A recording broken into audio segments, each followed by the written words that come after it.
Wait. Shit. Okay. Here, Chef, this is for you. This is my courage. This book, Keith Floyd's autobiography, Shaken but Not Stirred. It's a book about, it's not a martini or any kind of drink.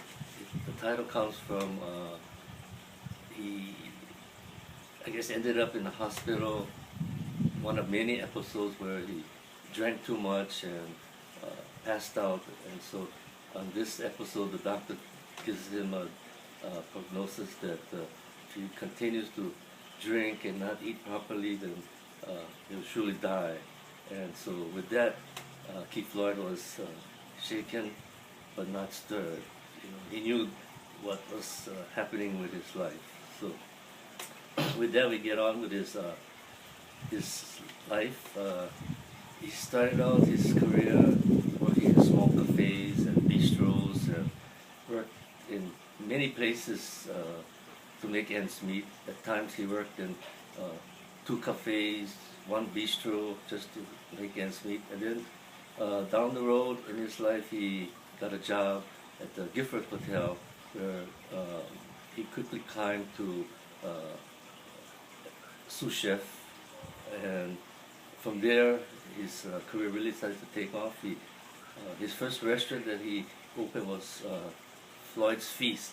It's a restaurant that was first to ever open in England, where it was strictly a takeaway place, and it was quite famous. His second big break came a few years later. He opened a restaurant called Floyd's Bistro, and it was very successful. But like all of his ventures, it all failed after a few years because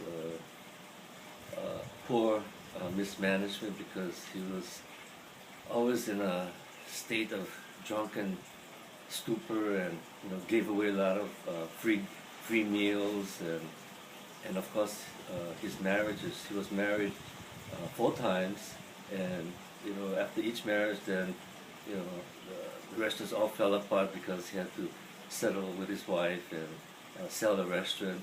So and then throughout his career he did a number of TV commercials and radio TV cooking programs, and became quite famous. Started off in Britain, and then he did shows in Africa and US and Thailand, all over, and his radio talk shows as well, and TV commercials.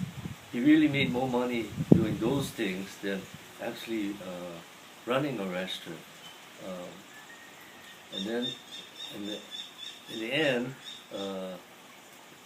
his 4th and current wife right now, she's a very understanding person and has helped him to keep his restaurant career going, and that so far everything is still good, and he's still actively cooking in the restaurant business. A funny thing that he mentioned in his book was a while back, I think on his Floyd's Bistro, in this restaurant there was this group of gentlemen that used to come in every Friday, and every Friday there'd be a complaint, like there was a roach in his soup or a slug in the salad, and so he would feel bad, so he'd come there to a meal for the night. And then, after a while, it was every Friday become a ritual. But then one day, one of the customers came and came in the back and told Keith Floyd that, hey, these guys over there, they actually brought a roach in a matchbox and put it in the soup. And so, he came storming out of there and gave those customers hell, and then chased them out of the restaurant, and told them never to return.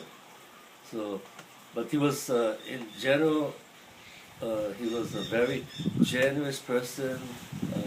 Even if he had no money, he'd find money to lend you. Is that the type of guy, So that also ultimately led to a lot of his failure in his restaurant.